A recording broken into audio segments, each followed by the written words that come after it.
ایک دن میرے حضور علیہ السلام مدینے سے گزرے تو ایک شخص گھوڑا لیے جا رہا تھا. وہ گھوڑا تھا خوبصورت, میرے حضور علیہ السلام کو پسند آ گیا. میرے حضور علیہ السلام نے فرمایا بیچتے ہو؟ کہا بیچتا ہوں. کتنے کا؟ اتنے کا. بات چیت ہو گئی, سودا طے ہو گیا. میرے نبی نے فرمایا کہ میں گھوڑے کی غرض سے تو آیا نہیں تھا, میں تو سیر کرتا کرتا باہر آ نکلا, تمہارا گھوڑا مجھے پسند آ گیا, لہذا تم یہاں رکو, میں گھر سے ابھی پیسے لے کر واپس آتا ہوں. اب حضور علیہ السلام اپنے گھر میں پیسے لینے کے لیے گئے تو پیچھے اسے رکے ہوئے کسی نے دیکھا تو پوچھ لیا, بھائی کیوں کھڑے ہو؟ اس نے کہا جی مسلمانوں کے نبی نے گھوڑا خریدا ہے, وہ رقم لینے گئے ہیں اور میں اس کی انتظار میں کھڑا ہوں. اس نے پوچھا مسلمانوں کے نبی نے یہ گھوڑا کتنے کا خریدا ہے؟ کہا اتنے کا خریدا ہے. اس نے کہا پھر مجھے زیادہ پیسوں میں دے دو, مجھ سے زیادہ پیسے لے لو, یہ گھوڑا مجھے دے دو.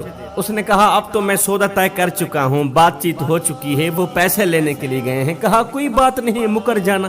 اب پیسوں کی لالچ میں آ کر اس نے دوسرے شخص کے ساتھ سودا طے کر دیا. اتنے میں میرے حضور علیہ السلام بھی قیمت لے کر اس یہودی کے پاس پہنچے. کہا یہ لو پیسے اور گھوڑا میرے حوالے کر دے. اس نے کہا کون سا گھوڑا؟ میرا آپ کے ساتھ سودا طے ہوا ہی نہیں ہے. رسول کریم نے فرمایا ابھی تو سودا ہوا ہے, میں نے کہا تھوڑی دیر کے لیے رکو, میں پیسے لے کر آتا ہوں. تھوڑی دیر ہی کیا گزری, تو مکر ہی گیا. اب میرے حضور کہتے سودا ہوا ہے, یہودی کہتا نہیں سودا ہوا ہی نہیں. لوگ اکٹھے ہونے لگے, ہجوم سا بن گئے. حضور کہیں میں نے گھوڑا خریدا ہے, وہ کہے میں نے گھوڑا بیچا ہی نہیں. اب جب لوگوں کا ہجوم ہونے لگا تو اس یہودی نے کہا اچھا پھر اگر آپ نے واقعی مجھ سے گھوڑا خریدا ہے تو پھر مجھے کوئی گواہ دے.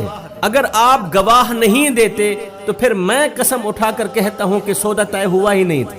اب جھوٹ تو اس نے پہلے سے ہی بول رکھا تھا, قسم اٹھانا اس کے لیے کوئی مشکل کام نہیں تھا. اب اس نے کہا مجھے کوئی گواہ دے.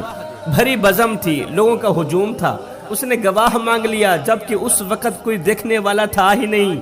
قبل اس کے کچھ دیر گزرتی, اتنے میں میرے حضور علیہ السلام کے صحابی حضرت خزیمہ آگے بڑھے. نبی کے صحابی آگے بڑھے, کہا میں گواہی دیتا ہوں, جتنے میں میرے حضور نے بتایا ہے اتنے میں ہی سودا طے ہوا ہے, میں گواہی دیتا ہوں, اللہ کو حاضر ناظر کر کے گواہی دیتا ہوں, میں خدا کی قسم اٹھا کر گواہی دیتا ہوں کہ جتنے میں میرے حضور علیہ السلام نے بتایا ہے اتنے میں ہی سودا طے ہوا ہے. کہا جی ٹھیک ہے, مجھے پیسے بھی مل گئے ہیں اور میرا جو گواہی کا مطالبہ تھا وہ بھی پورا ہو چکا ہے, لہٰذا یہ لو اپنا گھوڑا لے جاؤ.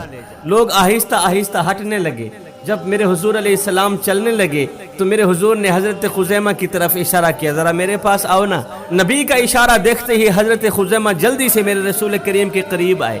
فرمایا خزیمہ ایک بات تو بتا, تم موقع پر تو موجود نہیں تھے, پھر تم نے اتنی بڑی گواہی کیسے دے دی؟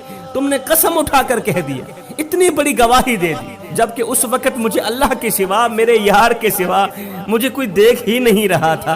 او خزیمہ تو نے اتنی بڑی گواہی دی ہے, کیسے دے دی, کس وجہ سے دے دی, جبکہ تو نے اپنی آنکھوں سے دیکھا ہی نہیں تھا؟ یہ سننا ہی تھا کہ نبی کے صحابی نبی کے قدموں پر بیٹھ گئے, حضور علیہ السلام کا دامن مبارک پکڑ کر چوم کر عرض گزار ہوئے, حضور یہ گھوڑا کیا ہے, یہ گھوڑا کیا ہے؟ ہم نے تو آپ کے کہنے پر رب کی گواہی دی ہے, یہ گھوڑا کیا چیز ہے؟